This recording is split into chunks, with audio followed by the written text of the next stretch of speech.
Meskipun Tuhan tak menolongku, meskipun duri dalam dagingku,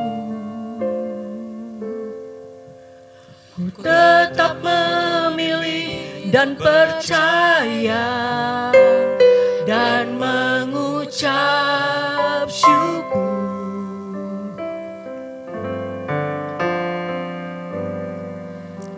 Meskipun doaku tak terjawab, meskipun hatiku habis lenyap,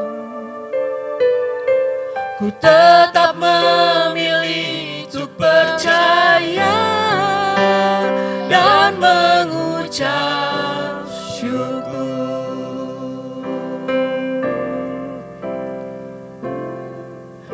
Berkali-kali Kau menolong,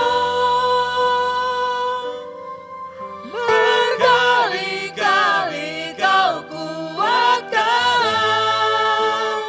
dalam rasa sakit Engkau ada, Yesus.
Shalom, salam sejahtera buat Bapak Ibu, Saudara-saudari, pemirsa ibadah GB Arauna Online ini tuh. Senang berjumpa dengan Bapak Ibu, Saudara-saudari sekalian pada hari ini. Saya percaya bahwa Bapak Ibu, Saudara-saudari sekalian berada dalam kondisi yang baik, yang sehat, tidak kurang suatu apapun, dan saya percaya kita semua sudah siap untuk mendengarkan firman Tuhan pada hari ini. Nah, hari ini saya akan banyak share mengenai satu topik mengenai uang. Topik mengenai uang ini memang tidak banyak dibicarakan ya di gereja, karena memang kalau kita bicara mengenai uang ini sedikit lebih sensitif sebenarnya ya. Makanya jarang dibicarakan. Tetapi sebenarnya kalau boleh kita pikir kembali, semua yang sensitif itu sebenarnya butuh perhatian. Sama seperti misalnya dalam hal seks begitu kan. Di keluarga kan dulu dianggap tabu, tidak bisa dibicarakan karena sesuatu yang tidak bagus untuk anak kecil. Tapi sebenarnya itu justru harus menjadi perhatian kita untuk anak-anak kita sejak dini mereka mengetahui apa yang sebenarnya mengenai seks itu. Sama halnya dengan uang, ya. Sebenarnya itu perlu mendapat perhatian supaya kita jangan salah memandang uang dan kita salah dalam mengelola uang itu sendiri. Nah, sebelum mulai kita belajar mengenai uang ini, kita buka satu firman Tuhan di 1 Timotius 6 ayat yang ke-7, di situ dikatakan demikian. Sebab kita tidak membawa sesuatu apa ke dalam dunia, dan kita pun tidak dapat membawa apa-apa keluar. Nah, saya perlu mengangkat satu kebenaran firman ini karena menurut saya hal ini penting. Ya, kenapa? Karena firman Tuhan berkata bahwa kita masuk ke dunia ini melalui rahim seorang ibu, itu tidak bawa apa-apa. Ya kan, kita pasti lahir semuanya pasti telanjang. Tidak bawa makanan, tidak bawa apapun. Yang kita bawa mungkin hanya tangisan, ya kan? Nah, pada saat kita masuk ke dunia, kita berada ditempatkan di dalam sebuah keluarga. Dan keluarga itu ada di dalam satu tatanan masyarakat, di sebuah kota, di sebuah kabupaten, provinsi, sebuah negara, bahkan di dalam dunia ini.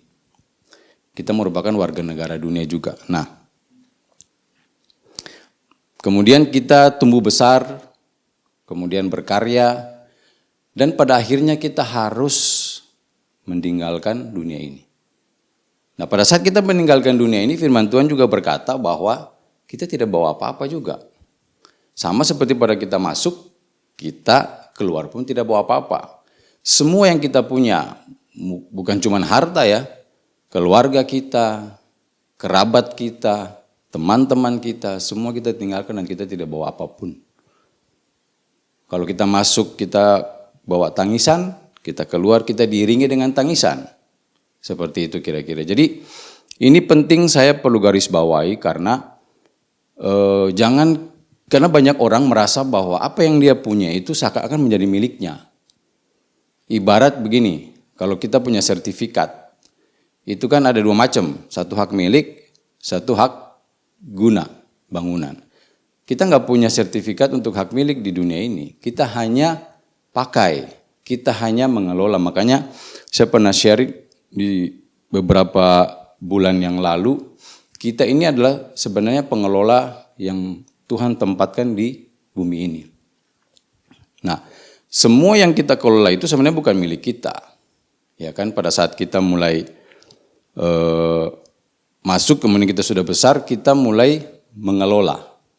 Makanya kita dibilang ada satu quote yang berkata bahwa in life we don't own anything but we are the steward of everything. Maksudnya di dalam hidup ini kita sebenarnya tak punya apa-apa. Tapi kita adalah pengelola dari semuanya. Seperti itu. Nah, pada saat kita mengelola itu, kalau berhubungan dengan harta, dengan uang, sebenarnya banyak orang kan sebenarnya selalu terikat dengan uang ini dan mereka merasa bahwa ini mereka punya. Nah ini satu pandangan yang salah. Memang kadang-kadang dalam kehidupan kita sehari-hari, saking kita sibuknya, akhirnya kita merasa bahwa, kayaknya kita punya. Kayak sekarang saya suka mengambil waktu sendiri merenung, oh iya ya, untuk apa sih saya ngotot seperti ini? Toh ini juga bukan kita punya. Karena kalau kita mau lihat kembali, ya saya ada lihat mengenai uang ini sebenarnya apa sih? Uang ini kan sebenarnya cuma alat tukar. Ya kan? Di dalam hidup ini, saya ada coba belajar, baca-baca mengenai sejarah uang. Sebenarnya dulu tuh nggak ada uang kan? Yang ada itu manusia itu dulu hidupnya sebenarnya hanya berdasarkan sistem barter. Sampai saat ini pun sebenarnya sistem barter. Sama. Manusia pada saat dulu dia memenuhi hidupnya, kalau dia mau makan, kan kita hidup ini kan kebutuhannya cuma apa? Sebenarnya makan. Sandang pangan, primernya kan sandang pangan. Makan. Nah, pada saat mereka mau makan dulu ya mereka pergi berburu, mereka pergi mancing untuk dapat lauk.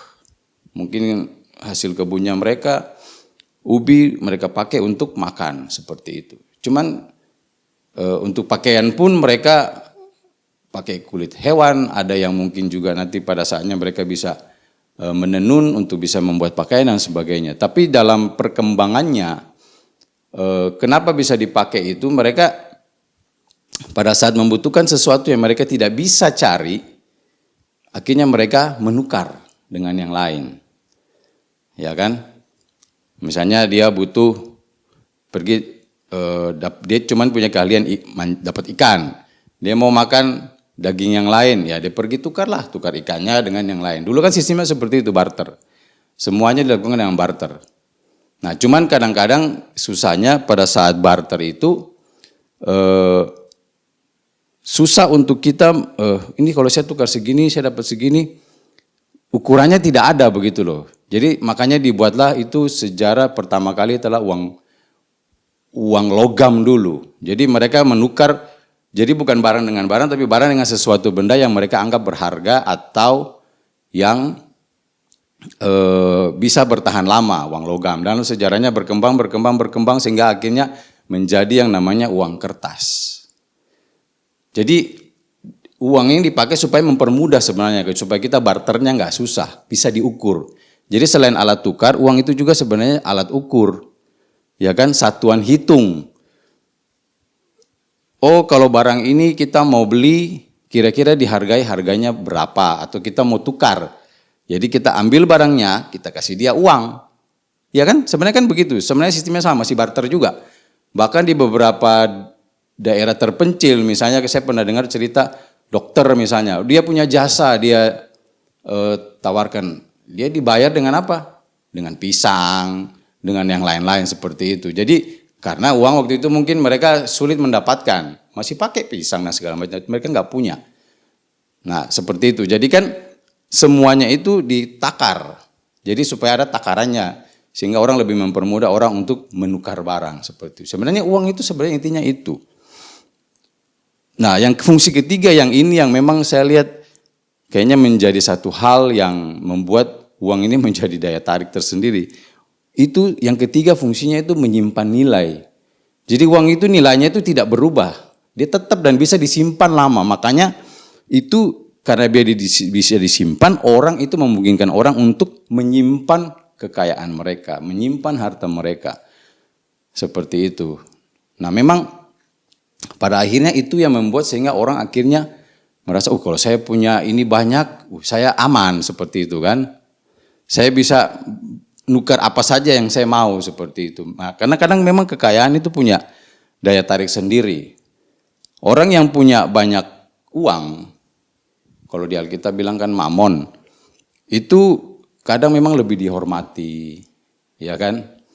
Kalau kita lihat ketemu misalnya orang yang berada begitu, ya kita lebih menghormati, lebih dipandang. Kemudian kalau dia punya uang juga dianggap sukses. Nah itu hal-hal yang membuat akhirnya orang bilang, wah saya kayaknya mau seperti itu juga. Karena mereka mau berada di lingkungan-lingkungan seperti itu.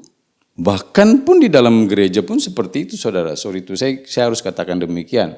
Terkadang di dalam gereja pun seperti itu. Pandangan kita kepada orang Itu kita lihat kadang-kadang kalau untuk orang-orang yang berada begitu, punya uang yang banyak begitu, kita agak segan. Tapi kepada orang-orang yang tidak, ya kita kadang-kadang anggap remeh dan sebagainya. Nah itu yang membuat sehingga memang uang itu punya daya tarik yang seperti magnet begitu ya. Sampai Tuhan pun berkata di dalam Matius 6 ayat 24, dia berkata demikian. Tak seorang pun dapat mengabdi kepada dua tuan, karena jika demikian ia akan membenci yang seorang dan akan mengasihi yang lain. Dan ia akan setia kepada yang seorang dan tidak akan mengindahkan yang lain. Kamu tidak dapat mengabdi kepada Allah dan kepada Mammon. Tuhan Yesus berkata demikian ya, bahwa kita nggak bisa mengabdi sama Tuhan, terus mengabdi lagi sama Mammon. Karena Tuhan sudah tahu, Mammon ini saingannya berat. Dulu kita berkata mungkin saingan Tuhan itu iblis. Sebenarnya kalau boleh jujur ya, iblis itu sudah dikalahkan atas kematian Yesus di kayu salib sebenarnya. Dia sudah kalah, dia itu sekarang cuma menghasut, membohongi, mempengaruhi kita. Tapi dia nggak bisa ngapa-ngapain sebenarnya. Makanya kalau kita tangking iblis, dia lari. Banyak hamba-hamba Tuhan sharing kemarin juga di gerejanya kami, sharing bagaimana ada seorang yang istilahnya kerasukan terus ditengking keluar saudara. Nah pertanyaan saya begini, kalau misalnya kita menengking uang, kira-kira ada nggak yang mau menengking uang seperti itu? Nah itu seperti itu. Jadi memang ini satu hal yang Tuhan anggap berat sekali untuk disaingi. Karena dia punya daya tarik yang betul-betul luar biasa. Sehingga perlu diwaspadai lebih daripada si iblis sebenarnya. Nah, cara pandang kita kepada uang itu juga penting. Karena kalau kita memandang uang itu sebagai sesuatu yang seperti berhala begitu, maka uang itu akan menjadi tuannya kita. Tapi kalau kita memandang uang itu sebagai alat tukar untuk kita pakai untuk kebutuhannya kita dan sebagainya, ya mungkin dia bisa menjadi hambanya kita. Dan cilakanya, uang itu kalau dia jadi tuan, itu tuan yang sangat jahat sebenarnya. Tapi kalau dia jadi hamba, itu dia adalah hamba yang baik. Ada quote yang berkata bahwa money is an excellent slave but a terrible master. Seberapa banyak yang kita bisa lihat dalam kehidupan kita bahwa demi uang, demi Mammon, orang itu bisa mengorbankan segalanya, bahkan sampai putus hubungan keluarga gara-gara uang, itu pun sering terjadi. Bagaimana seseorang memperkarakan bahkan keluarganya sendiri sampai ke pengadilan hanya demi uang, hanya demi harta. Bagaimana orang bisa menjual diri, ya, menjual harga diri mereka, bahkan sampai iman mereka pun mereka jual hanya karena uang. Bahkan ada yang dengan tega menindas sesamanya, nggak mau peduli bagaimana orang itu menderitanya, tapi tetap ditindas hanya demi uang. Jadi uang itu kalau kita anggap sebagai tuannya kita, yang kita buru, itu betul-betul sangat sadis kalau saya bisa bilang ya. Bahkan ada ibu-ibu yang kalau misalnya anak ceweknya begitu, kamu kalau cari pacar itu cari yang kaya ya, seperti itu. Kan banyak yang seperti itu. Tapi apakah benar seperti itu? Itu untuk kebutuhan ibunya saja atau untuk kebutuhan anaknya sebenarnya? Seperti itu ya. Karena ada satu quote yang bagus, yang ini saya pikir bagus untuk anak-anak muda. Kalau kalian pernah diberi ngomong seperti itu oleh orang tua kalian, bahwa ada satu quote bilang begini, don't choose a man because he has the thing that money can buy. Choose him because he has the thing that money cannot buy.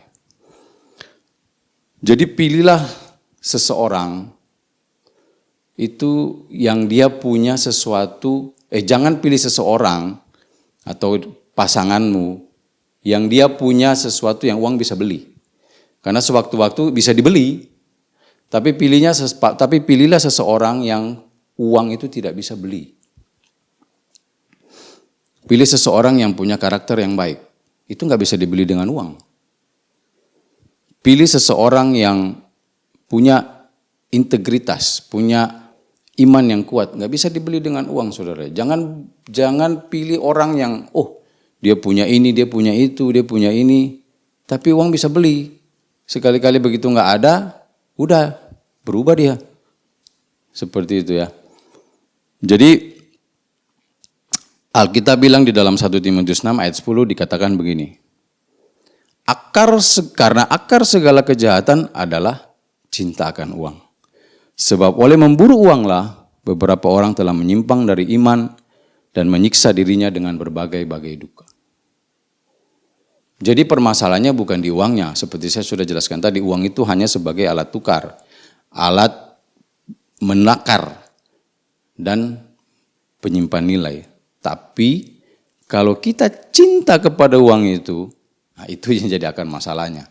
Itu yang membuat orang bisa terjerat dengan berbagai-bagai, kalau Alkitab bilang berbagai-bagai duka. Dan berbagai-bagai hal yang membuat dia akhirnya menjadi seseorang yang tidak terkendalikan seperti itu. Nah, saya akan lanjut lagi bahwa ada 3 hal penting, sekalipun dengan daya tarik yang begitu hebat, uang itu ada beberapa hal yang saya perlu jelaskan kepada Bapak Ibu Saudara-saudari sekalian yang berkenan dengan uang ini. Yang pertama, banyak uang itu tidak identik dengan hidup bahagia. Saudara setuju? Bagi yang tidak setuju, saya ada sebuah ayat Alkitab yang saya mau angkat di sini adalah mengenai di Amsal 21 ayat 9. Di situ dikatakan begini, lebih baik tinggal pada sudut soto rumah daripada diam dengan serumah dengan perempuan yang suka bertengkar. Saya mau tanya dulu, orang ini orang kaya enggak? Karena dia bilang lebih baik tinggal pada sudut soto rumah. Soto rumah itu maksudnya loteng. Kalau orang punya rumah berloteng, saya pikir dia cukup berada. Tetapi di dalam rumahnya itu dia tidak bahagia.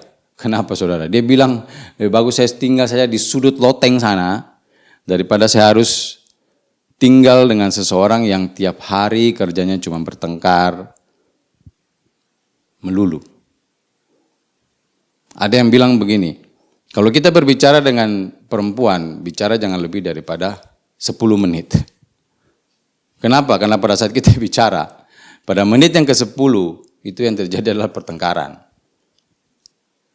Ya, jadi uang itu tidak bisa membeli kebahagiaan. Banyak uang belum tentu bahagia. Banyak orang bilang, saya harus kaya supaya saya bisa bahagia. Belum tentu, saudara. Karena uang itu bukan segalanya. Uang itu memang penting, ya. Segalanya butuh uang, tapi uang bukan segalanya. Kita bisa beli tempat tidur mewah, tapi kita nggak bisa beli tidur yang nyenyak. Pengkhotbah 6 ayat 1 dan 2 berkata demikian. Ada suatu kemalangan yang telah kulihat di bawah matahari yang sangat menekan manusia. Orang yang dikaruniai Allah kekayaan, harta benda dan kemuliaan sehingga ia tidak kekurangan suatu pun yang diingininya, tetapi orang itu tidak dikaruniai kuasa oleh Allah untuk menikmatinya, melainkan orang lain yang menikmatinya. Inilah kesia-siaan dan penderitaan yang pahit.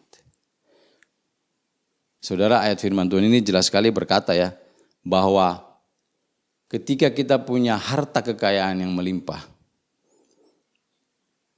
tetapi kita tidak dikaruniai kuasa untuk bisa menikmati itu, firman Tuhan katakan bahwa betapa malangnya orang tersebut.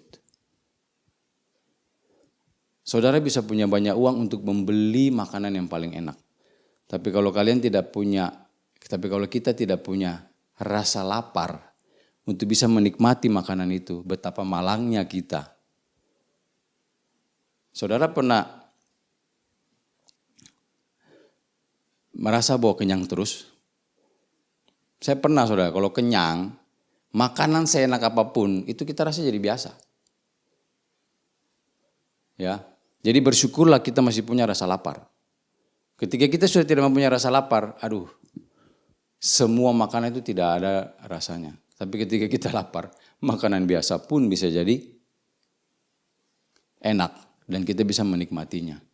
Nah, itulah bahwa uang itu tidak identik dengan bahagia. Kita bisa menikmati segala sesuatu itu kita perlu bersyukur, saudara. Ya, sekalipun mungkin kita hidup pas-pasan, tapi kita menikmati hidup itu, bersyukurlah. Ada banyak orang kaya, punya rumah besar, tiap hari pergi kerja. Yang tinggal di rumah mewahnya itu siapa? Pembantunya. Jadi yang menikmati siapa? Pembantunya. Bukan orang itu, karena dia tiap hari sibuk bekerja. Yang kedua, uang itu bisa menyingkapkan karakter daripada seseorang. Ya, jadi uang itu punya kemampuan untuk menyingkapkan apa yang ada di dalam hati dan pikiran seseorang. Ketika orang itu masih hidup biasa-biasa saja, kesannya kok baik, saleh, takut Tuhan, setia sama keluarga. Tapi coba taruh uang di tangannya. Kalau dia memang punya karakter yang baik, punya sifat yang baik, dia akan tetap seperti itu. Tetapi ketika tidak, maka dia akan berubah 180 derajat. Yang jadinya taat firman, jadinya mulai tidak pernah baca Alkitab. Yang tadinya setia sama keluarga mulai punya selingkuhan sana sini. Tinggalkan keluarga dan sebagainya.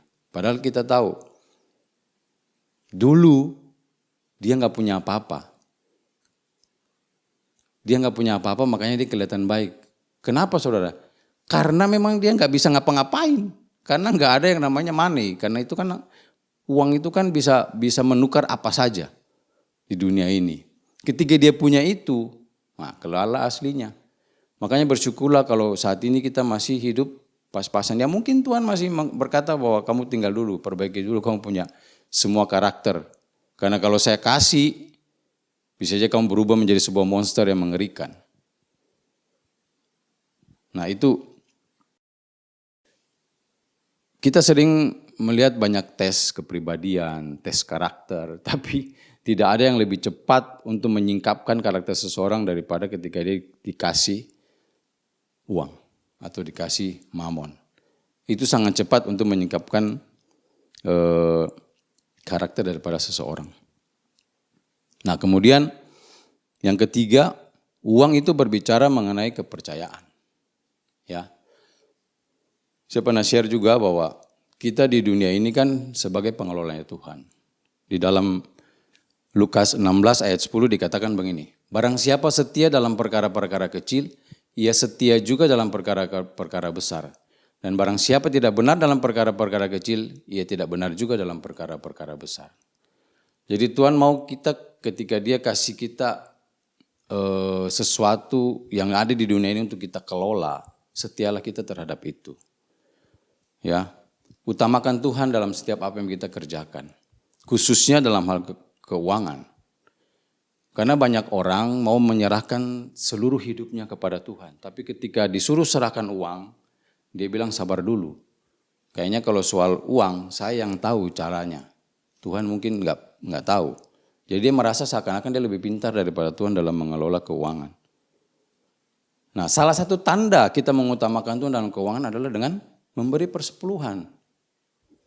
Saudara, kalau orang bilang, sekarang ya banyak kan teori sekarang ya, bla bla bla, perpuluhan lah sudah nggak up to date, katanya itu cuma perjanjian lama baru ya whatever, apapun teori yang dikeluarkan mau dia pakai dasar apapun, sebenarnya kan kalau bagi saya pernah share juga sebelumnya, urusan perpuluhan ini sebenarnya kalau bagi saya pribadi itu masalah kepercayaan. Begini, Tuhan sudah kasih kita harta yang harus kita kelola. Perpuluhan yang kita kasih itu bagi saya itu mengingatkan bahwa ini harta Tuhan kasih ke kamu. Bukan kamu punya ya. Jadi kalau dia minta kembalikan, ya kembalikan saudara. Prinsipnya saya itu, saya cuma mau mengingatkan saya bahwa ini bukan saya punya. Kadang-kadang orang itu ya, kenapa dia sulit memberikan perpuluhan? Karena dia merasa miliknya, dia nggak bisa lepas, saudara. Dia terikat. Makanya dibilang susah sekali perpuluhan diberikan ya gara-gara itu. Sebenarnya terikat. Tapi kalau kita punya dasar yang jelas, dasar hati yang jelas. Kita kasih ini karena saya tahu ini Tuhan punya, bukan saya punya. Dia cuma minta kembalikan 10%. Pertanyaan saya begini, 10 sama 90 itu besar mana sih? Kalau 10% saja kamu terikat betul sama itu, kira-kira Tuhan mau berikan kamu kesetiaan, memberikan kamu hal-hal yang lebih besar? Ada yang bilang, oh Pak kan banyak orang kaya tidak bayar perpuluhan. Tidak. Begini saudara, beda antara kita hidup diberkati Tuhan lewat kekayaan yang kita punya dengan kita menjadi kaya, saudara, beda. Setan juga bisa kasih uang, kita ke Gunung Kawi juga kita jadi kaya, saudara. Cuman masalahnya sekarang diberkati enggak hidupnya seperti itu. Nah kita mau kan kita hidup sesuai dengan firman Tuhan. Kalau kita dipercayakan, kembalikan itu bagi saya tanda ya. Jadi kalau misalnya Tuhan sudah, oh ya kamu ini setia perkara kecil, saya tambahkan lagi nih ya supaya kamu kelola yang besar. Kadang-kadang orang mau itu duitnya aja, uangnya aja, tapi tanggung jawabnya nggak mau. Seperti itu. Jadi uang itu adalah kepercayaan dan perpuluhan itu tanda kita percaya sama Tuhan, kita mengutamakan Tuhan dalam hidupnya kita sebenarnya. Dan kita masih bersyukur Tuhan masih mempercayakan sesuatu atau uang untuk kita bisa kelola. Makanya saya kadang-kadang kalau perpuluhan saya jadi kecil saya bilang Tuhan, apa Tuhan sudah mulai nggak percaya sama saya? Seperti itu saudara, itu prinsip yang saya pegang. Makanya orang bilang, oh kalau kamu bayar perpuluhan nanti, kamu sekarang misalnya gajimu 1 juta, bayar 100.000. Nanti kalau gajimu sudah 1 miliar, kira-kira kamu bayar 100 juta enggak? Jawabannya, bayar. Karena bagi saya itu, kalau kita sudah punya kebiasaan memberikan, itu kita sudah enggak rasa bukan kita punya. Jadi mau nilainya berapa besar pun kita enggak akan masalah. Mau 1 miliar pun kasih. Kenapa? Karena bukan saya yang punya kok. Lagi pula diminta 10%. 90-nya masih ada di tangan kita untuk kita kelola loh. Nah itu, uang itu masalah kepercayaan yang Tuhan kasih kepada kita juga. Nah sekarang kepercayaan yang Tuhan kasih itu, kita sebagai pengelola, ya kita harus punya kemampuan untuk mengelola dengan baik. Ya kan? Bagaimana kita bisa mengelola dengan baik? Saya ada kasih 3 tips. Simple-simple aja, tidak usah yang jelimet-jelimet teori-teori bagaimana strategi untuk ini itu mengelola uang dan segalanya enggak. Saya cuma 3 aja. Yang pertama begini. Bedakan mana yang merupakan kebutuhan dan keinginan. Ya. Filipi 4 ayat 19 berkata begini. Allahku akan memenuhi segala keperluanmu menurut kekayaan dan kemuliaannya di dalam Yesus Kristus. Pertanyaan saya begini, Allahnya kita memenuhi segala keperluan kita, kebutuhan kita atau keinginan kita. Tuhan cuma memenuhi kebutuhanmu. Ya, sebenarnya kan seperti yang saya bilang tadi pertama, kebutuhan kita itu kan sebenarnya paling inti adalah kebutuhan primer. Kalau dulu kita sekolah belajar kan, primer itu apa? Sandang pangan, perlu makan dan pakai. Makanya di dalam 1 Timotius 6 ayat 8 itu dikatakan begini, sambungan dari ayat 7 tadi ketika kita masuk di dunia kita tidak bawa apa-apa, kita keluar nggak apa-apa. Asal ada makanan dan pakaian cukuplah. Makanan dan pakaian itu kebutuhan primer kita, sandang dan pangan. Karena apa? Kalau nggak ada, kita akan mati. Kalau kita nggak makan, kita akan mati. Yang kedua, pangan, sandang, pakaian. Nggak mungkin kita nggak pakai baju kan? Ini kan masalah etika kita ketika kita keluar rumah nggak pakai baju kan jadi aneh juga. Jadi itu betul-betul harus ada.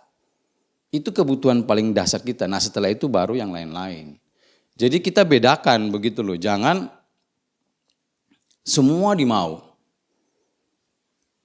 Nah saya tulis di sini bahwa kebutuhan kita itu sebenarnya tidak banyak.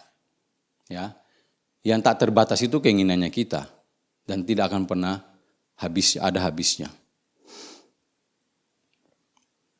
Banyak yang ada di tangan kita saat ini itu kadang-kadang kita nggak terlalu butuhkan. Tapi karena sudah ada, ya kita harus menjaganya Dan pada saat kita menjaga, kita perlu adanya biaya-biaya ekstra. Ya, kita perlu biaya ekstra. Misalnya begini, kita punya 2 handphone. Sebenarnya kita butuh nggak 2 handphone sih sebenarnya? Saudara bisa bayangkan nggak 2 handphone ini? Kalau dua-duanya tiba-tiba berdering ya, kita mau terima mana? Kita punya telinga juga cuma 2. Tapi pikiran kita cuma 1. Apa nggak bingung? Nah pada saat kita punya 2, ya berarti kan 2 ini kan butuh extra cost. Seperti itu. Kita punya 2 babysitter. Nah, perlu nggak 2 seperti itu? Kadang-kadang keinginan kita ini yang kita mau ikutin begitu loh. Ya saya bukan bilang bahwa kita nggak bisa punya 2 handphone, kita nggak bisa punya. Sepanjang kita punya uang masih ada, it's okay. Tapi kan kita harus lihat-lihat kan seperti itu. Apakah itu perlu apa tidak. Saya pernah punya karyawan 1 di tempat usaha saya. Dia itu ya gaji kan ya pasti biasa-biasa saja. Terus yang saya kagetnya, tiba-tiba dia beli speaker. Karena begini, dia pinjam uang. Saya tanya sama adik saya, ini uangnya dipinjam untuk apa? Oh itu dia mau beli speaker. Karena dia pinjam uang itu sehingga begitu akhir bulan, dia nggak terima gaji saudara, marah ngutang. Saya tanya kenapa, ternyata dia beli speaker. Saya tanya bukannya ada speakernya. Bilang oh iya enggak, ini kebetulan ada yang jual murah. Saya bilang, ya memang jual murah, pertanyaannya dia butuh nggak itu? Jangan-jangan dia alasan jual murah, tapi memang karena ini speakernya, mungkin speaker yang lamanya jelek, dia pingin yang baru, yang lebih bagus meskipun bukan yang paling baru, tapi bekas, tapi kan setidaknya grade-nya lebih tinggi. Akhirnya dia karena pengen dibeli dengan alasan dijual murah. Pertanyaan saya sama adik saya, kalau dia jual murah, begitu nanti setelah beberapa bulan kemudian, apa harganya nggak tambah turun? Jangan-jangan dia jual murah, dia bilang alasan mau jual kembali nanti dapat untung. Ya kalau dia jual langsung, tapi kalau dia nikmati dulu. Setelah setengah tahun kemudian dia jual lagi, bukannya tambah turun. Terus speakernya sudah ada. Nah kadang-kadang orang itu seperti itu saudara. Keinginannya yang mendominasi, bukan apa yang dia butuh. Anak istrinya nanti, anaknya masih kecil, masih butuh susu. Jangan-jangan nanti susunya pas-pasan, tapi dia penuhi keinginannya. Ujung-ujungnya ngutang. Nah itu yang keinginan kita itu yang sangat berbahaya. Makanya dalam pengelolaan uang itu sebenarnya yang perlu kita tekan itu kita punya keinginan. Jadi kita harus, yang kedua harus buat perencanaan yang jelas. Ya, supaya kita nggak sembarangan, karena keinginan kita ini unlimited. Amsal 21 ayat 5 berkata bahwa rancangan orang rajin semata-mata mendatangkan kelimpahan. Tetapi setiap orang yang tergesa-gesa hanya akan mengalami kekurangan. Jadi rancangan atau perencanaan orang yang rajin itu akan mendatangkan kelimpahan saudara. Kita perlu buat rencana sesuai dengan kapasitas yang kita punya, kapasitas gaji kita, kapasitas pendapatan kita. Kita perlu planning.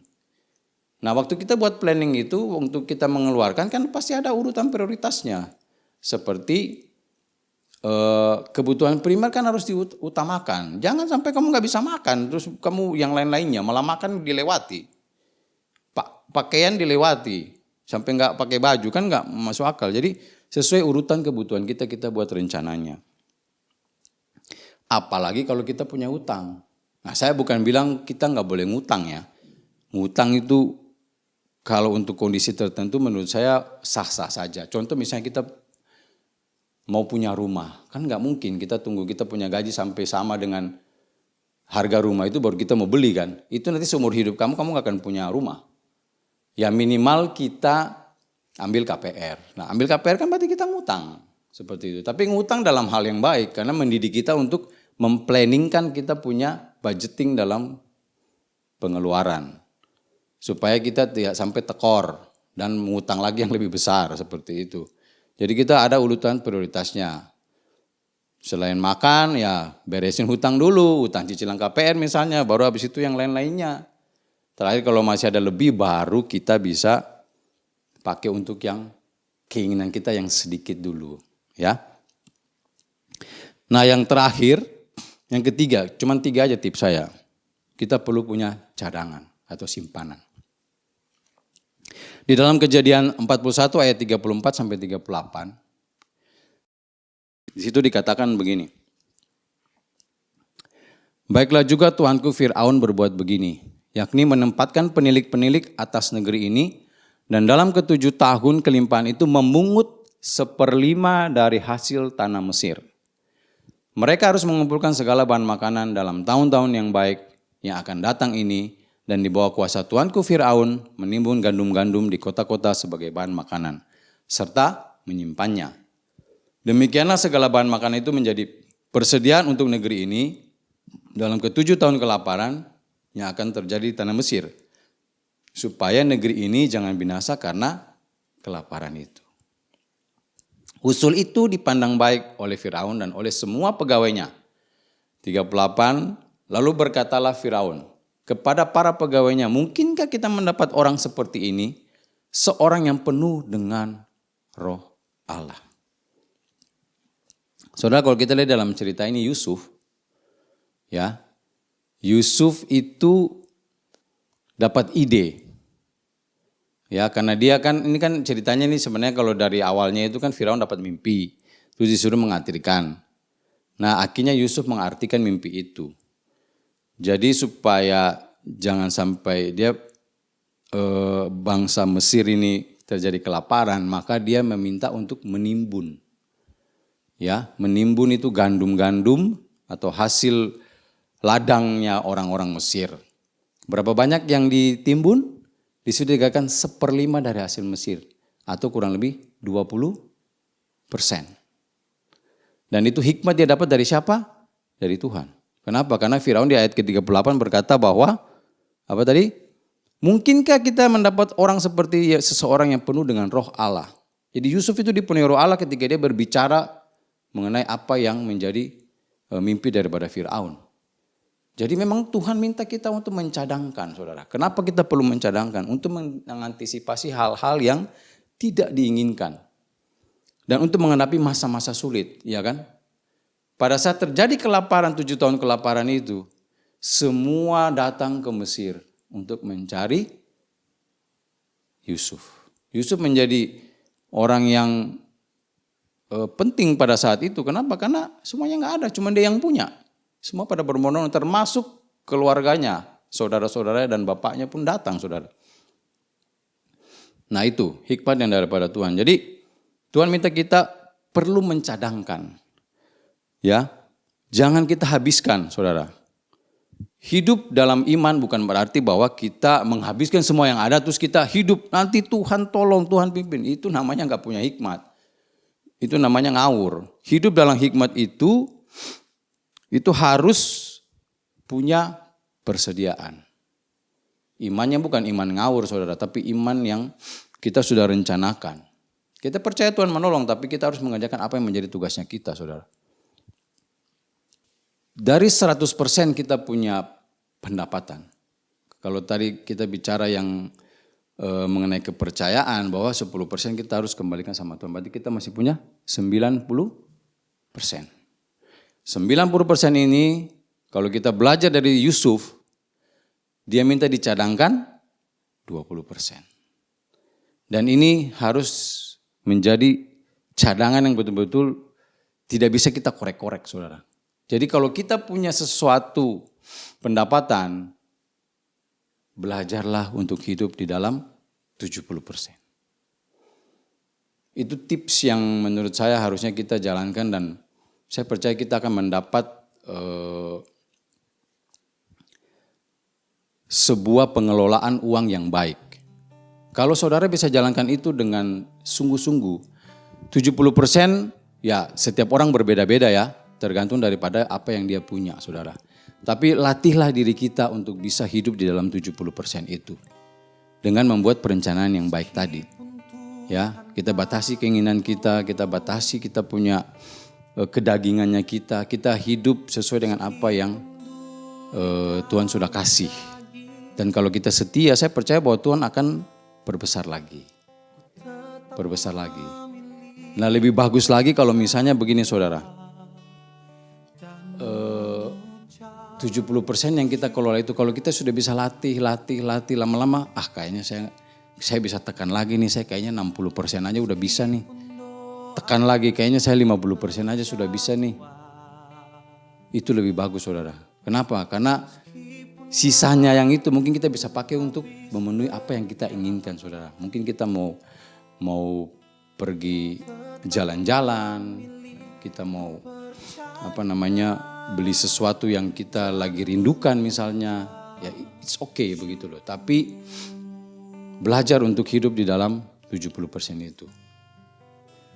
Ayat saya yang terakhir dalam Ibrani 13 ayat 5 di situ dikatakan bahwa janganlah kamu menjadi hamba uang dan cukupkanlah dirimu dengan apa yang ada padamu.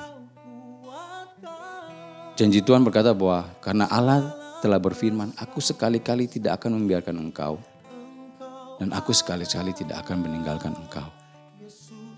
Tuhan bilang bahwa kamu jangan menjadi hamba uang, jangan menuruti hawa nafsumu, jangan menuruti kedaginganmu, keinginanmu, kamu matikan, hiduplah dengan apa yang ada padamu. Cukupkan dirimu dengan ada yang padamu. Saya percaya kalau kita melakukan itu, firman Tuhan berkata bahwa dia tidak akan pernah meninggalkan kita saudara. Dia sudah janji itu janjinya dan saya percaya dia tidak akan meninggalkan kita. Saya pribadi sudah mengalami pasang surut hidup. Tuhan tidak pernah meninggalkan kita. Saya selalu suka bahwa dengan hidup pas-pasan. Maksudnya pas-pasan itu pas ada, kemarin Bu Gembala bilang pas ada, pas butuh. Pas butuh, pas ada. Itu pas-pasan saudara. Karena Tuhan tidak pernah meninggalkan kita. Belajar untuk setia sama Tuhan. Yang paling penting itu kita setia sama Tuhan, mengembalikan apa yang Tuhan punya. Dan saya percaya bahwa kita akan diberkati dengan berlimpah-limpah. Saya mau berdoa untuk Bapak Ibu Saudara sekali sebelum kita mengakhiri ibadah ini. Bapak kami mengucap syukur Tuhan untuk pagi ini. Firman-Mu sudah disampaikan Tuhan. Dan hamba-Mu percaya bahwa firman itu tidak akan pernah kembali dengan sia-sia. Kami percaya bahwa firman-Mu itu akan termateraikan dalam hati setiap orang yang mendengarkan sharing firman Tuhan pada pagi hari ini Tuhan. Biarlah firman ini boleh menjadi rema dalam kehidupan mereka Tuhan. Boleh merubah pola pikir mereka, boleh merubah mindset mereka, boleh merubah pandangan mereka tentang yang namanya uang. Hamba-Mu berdoa biar semua orang yang saat ini masih terikat oleh kuasa mamon dilepaskan pada hari ini Tuhan. Setelah mereka mendengar firman ini Tuhan, biar mereka tidak mengeraskan hati mereka. Mereka melembutkan hati mereka Tuhan, supaya menjadi tanah yang subur, di mana Tuhan bisa bekerja buat mereka ketika mereka merubah cara hidup mereka, merubah pandangan mereka Tuhan. Hamba-Mu juga berdoa untuk setiap orang yang saat ini mengalami masalah keuangan, bahkan terlilit hutang Tuhan. Biar mereka boleh mendengar firman ini, mereka boleh memahami ini Tuhan, mereka boleh tersungkur di bawah kaki Tuhan untuk minta ampun Tuhan. Dan untuk merubah semua cara hidup mereka Tuhan. Karena kami percaya bahwa Tuhan juga tidak akan membiarkan mereka. Tuhan tidak akan meninggalkan mereka. Asalkan mereka mau berbalik dan percaya sama Tuhan. Untuk merubah semua hal tentang hidup mereka mengenai uang Tuhan. Dan kami percaya mereka akan mengalami transformasi demi transformasi. Mereka akan mengalami perubahan hidup. Dan mereka akan diberkati. Mereka akan hidup dalam kelimpahan Tuhan. Terima kasih Bapa di surga, kami mengucap syukur untuk pagi hari ini Tuhan. Terima kasih, kami akan mengakhiri ibadah ini. Mari kita arahkan tangan untuk menerima berkat daripada Tuhan. Tuhan memberkati engkau dan melindungi engkau. Tuhan menyinari engkau dengan wajah-Nya dan memberikan engkau kasih karunia. Tuhan mengharapkan wajah-Nya kepadamu dan memberikan engkau damai sejahtera. Terimalah berkat daripada Allah Bapa, kasih setia daripada Tuhan Yesus, dan penyertaan daripada Roh Kudus kiranya mengintai saudara mulai dari hari ini sampai dengan Maranatha, Tuhan Yesus datang kedua kalinya. Sekali percaya Tuhan Yesus, tetap percaya Tuhan Yesus. Di dalam nama Tuhan Yesus kami sudah berdoa dan mengucap syukur. Haleluya. Amin. Tuhan Yesus berkati.